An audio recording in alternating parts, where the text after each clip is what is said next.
मैं डॉक्टर इरशाद अली खान से आचार्य राजनीति विज्ञान राजकीय बांगड़ महाविद्यालय डीडवाना में कार्यरत हूँ। आज हम कौटिल्य द्वारा प्रतिपादित सप्तांग सिद्धांत का अध्ययन करेंगे, यानी कि 7 अंग का अध्ययन, जिसमें राजा स्वामी आंगिक सिद्धांत यानी सिर के हिसाब से, जैसे अपने शरीर के हिसाब से राजा स्वामी सिर है, अमात्य मंत्री आंखें, जनपद जंघाएं हैं, दुर्ग हाथ है, कोष मुख है, सेना दंड यानी मस्तिष्क मन है और मित्र ज्ञान है। कौटिल्य ने सप्तांग सिद्धांत को सही तरीके से व्यक्त किया है।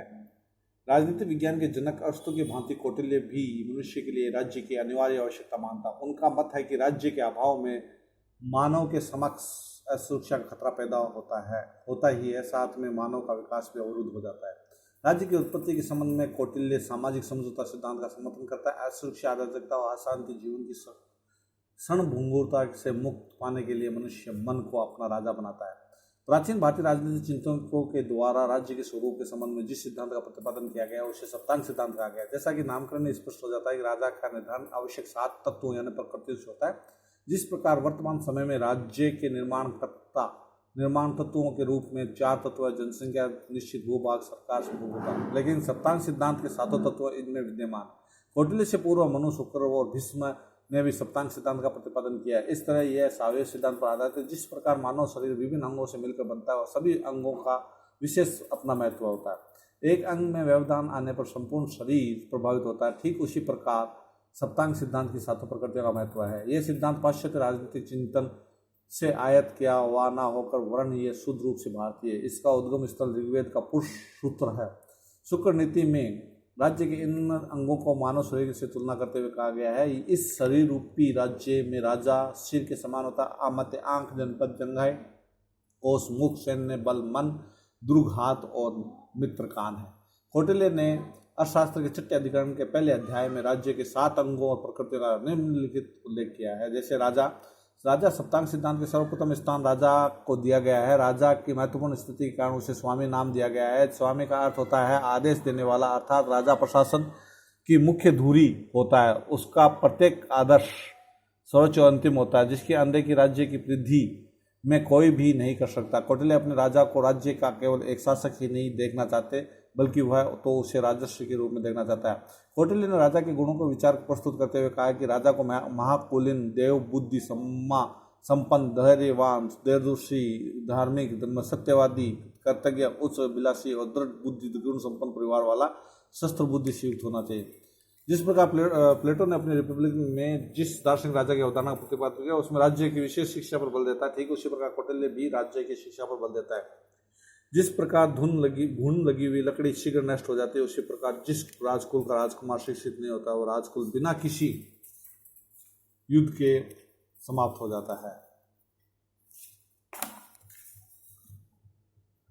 कौटिल्य ने राजा के लिए जिन आवश्यक विद्याओं का उल्लेख किया है वे रणनीति, सैनिक शिक्षा, मानव शास्त्र, शास्त्र, इतिहास और धर्मशास्त्र है। इस तरह राज्य की संप्रभुता की संपूर्ण शक्ति राजा के पास निवास करती है, जिसे अंतिम आदेश से सर्वोच्च होता है।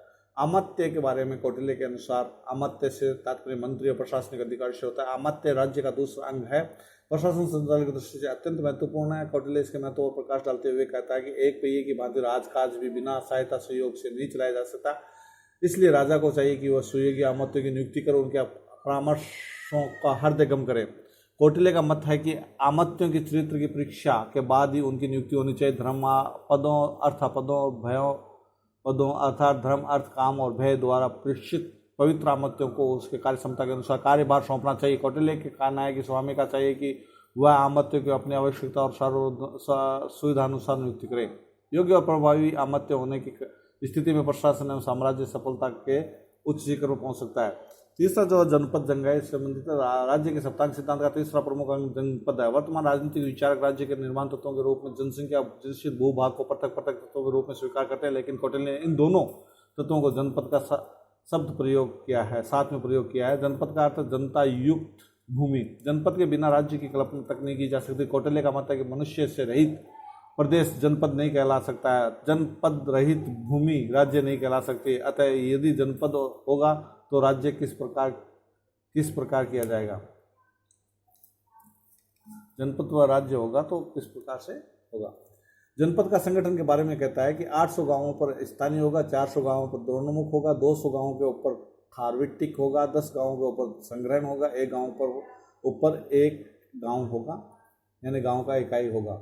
इस प्रकार जनपद संगठन के सर्वोच्च इकाई और सबसे छोटी निचली स्तर का पर गांव है, जिनको मिलाकर अन्य इकाई अस्तित्व में आती है। कौटिल्य ने जनपद के भूभाग और जनसंख्या के संबंध में कुछ भी नहीं कहा है। ये जो आदर्श राज्य का स्वरूप है हो सकता है, लेकिन जनपद को आदर्श और खुशहाल बनाने के लिए गुणवत्ता और चरित्र को अतिरिक्त श्रेष्ठता पर बल दिया गया।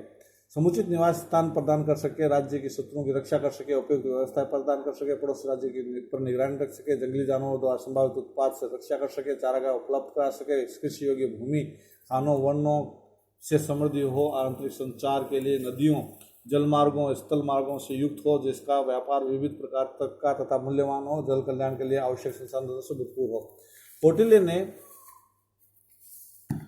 ने जनता के विषय में लिखा है कि जनता निष्ठावान, स्वाभिमान और संपन्न होनी चाहिए। उसके अलावा वह सरल सौदे वाले हो, राजा द्वारा लगाए गए करों के चुकाने की क्षमता रखती हो, उन्हें स्वेच्छा से अदा करती हो, जनता में शासकों की आज्ञाओं का स्वाभाविक होता है।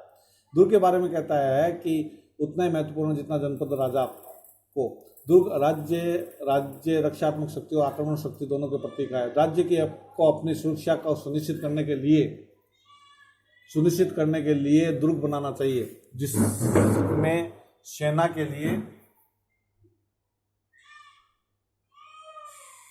लिए हो, जिसमें जैसे औदक दुर्ग चारों ओर पानी से घिरा हुआ टापू के समान तालाबों से आवर्त स्थल औदिक दुर्ग कहलाता है।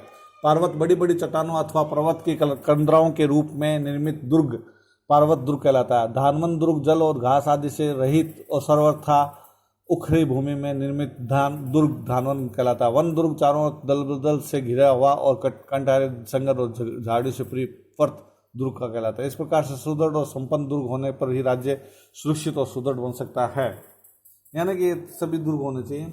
इसके अलावा कोष के बारे में भी कहता है कि राज्य और प्रशासनिक व्यवस्था के संचालन के लिए धन की आवश्यकता होती है, जिसके बिना कोई भी कार्रवाई नहीं की जा सकती। इसलिए राज्य का महत्वपूर्ण आधार कोष होता है। राजा का प्रथम कर्तव्य कि कोष में वृद्धि करने का हर संभव कोशिश करें। अर्थशास्त्र में अर्थ का प्रधानता। कौटिल्य का मत है कि धर्म, अर्थ, काम, इन तीनों में अर्थ की प्रधानता। कौटिल्य का मत है कि कोष में धर्मपूर्वक साधनों में वृद्धि करनी चाहिए। कोष का प्रचुर मात्रा होनी चाहिए ताकि हर स्थिति का बिना किसी संकट के सामना किया जा सके।